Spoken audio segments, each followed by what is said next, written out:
प्रजाकार सिंहासनावरचा माझा छत्रपती शिवाजी राजा. भवानी मातेचे लेक होता तो मराठ्याचा राजा.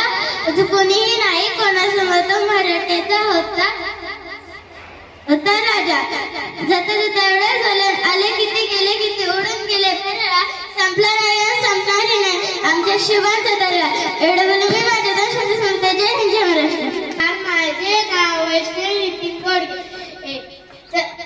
शिवजयंतीबद्दल मी तुम्हाला 2 शब्द सांगणार आहे. ते तुम्ही शांतचित्ताने ऐकून घ्यावे अशी माझी नम्र विनंती.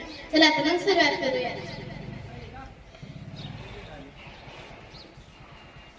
मेरी पहाड राजमाता जिजाऊच्या पोटी एक तेजस्वी पुत्र जन्माला आले. ती तारीख 19 फेब्रुवारी 1630 रोजी झाली. अंधार झाली की रात म्हणतात तांदूळ शिजला की भात म्हणतात